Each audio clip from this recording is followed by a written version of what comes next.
It's possible to have a job and have a personality that is different from the stereotypes associated with your job. When I started my YouTube channel, that was a couple of years back. It was basically because I wanted to give oral health education to people. But as time went on, I found out that many of the people I had on my channel were younger colleagues, people who were in dental school, people who were planning to get into dental school, right? And I figured that there were other things I could share with them that could help them. But I felt so constrained because many of my videos were just talking about health education, like oral health education. So it was so difficult for me because I felt like if I posted anything that was outside how to take care of your oral health, people would get confused or it could mix up my identity, right? And I struggled with that for a while till I decided that, you know what, I'm a human Whereas being. I'm still a dentist, I can still decide to talk about other things that can benefit people that is not core dentistry.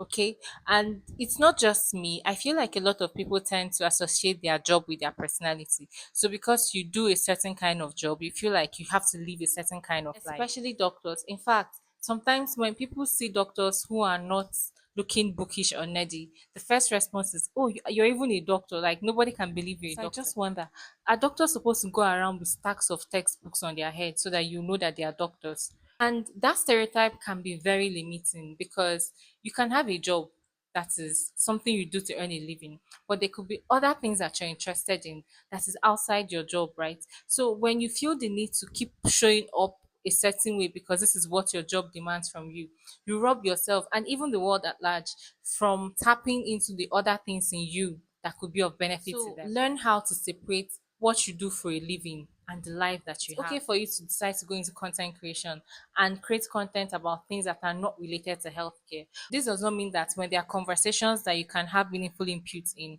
that you wouldn't. But I just feel like I wish someone told me that it's okay for me to, be a dentist, but still be able to show up as the other things I'm capable of doing. The second thing is that the most hardworking people are not the people who earn the most, right? So somehow we've been convinced that once you work hard, you're going to succeed. Hard work is the key to success. Or once you work hard, you're going to become rich. That is not what happens in real life. There are a lot of factors that affect wealth, that influence wealth creation, money making. While hard work is important, I mean, there is dignity in labor. But I wish someone told me before I went into the workforce that hard work alone is not going to make me earn more money. The third thing is still related to the first thing. You can work hard, play by the rules, and still not succeed. Yes, this one came to me as a shock because right from primary school days, in fact, they even make us read books that talk about success. So this person was a good student, always coming first in class, graduated, went into the university, studied medicine, became a doctor, and lived happily ever after. Or in the part of the universe where I live, life does not follow that sequence. In fact, from what I've observed, right, some of the people I know who have even succeeded, they are outliers. They are people who did not live by the rules. In fact, I remember a classmate of mine that would always write his name on the list of noisemakers. They were the truants then. They wouldn't come early to school. They would make a lot of noise in class. They would even not copy their notes. They were the ones giving the teachers headache.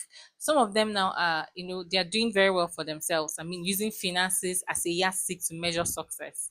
Okay, they are doing well for themselves. So the point I'm trying to make here is it's okay to live, it's okay to follow instructions, go by the books and do all those things. But those are not the things that will determine whether you're going to earn more in life. Those are not the things that will determine whether you're going to be successful. I'm not saying don't live by the books, right? There are also people who are true ones that ended up really, really badly. So this is not a call for you to give up good values and go in pursuit of vices.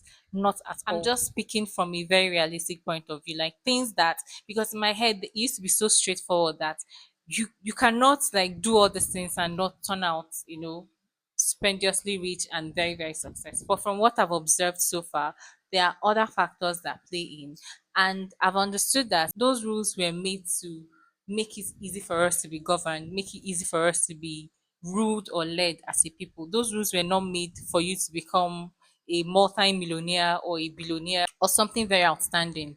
Okay. So having this at the back of your mind would help you to be a little bit more flexible. So you're not going with the books and doing every single thing that the book says because you're convinced that this is what's going to make you successful.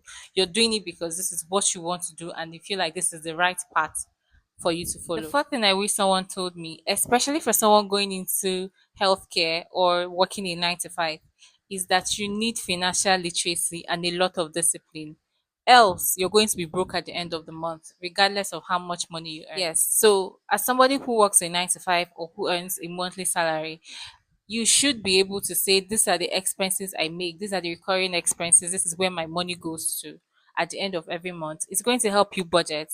And then you need a great deal of discipline. So you're going to have to understand finances, have an understanding of where your money goes, what you do with your money, learn how to budget, learn how to delay gratification, and all that. Else, your money will definitely run out before the end of the month, even though it may still run out before the end of the month. But imagine what's going to happen without the financial discipline of financial literacy. So I wish someone said that to me earlier on. The last one, like this one, I unraveled it by myself. Okay. It is not enough to wake up every morning and show up at work. That's not enough.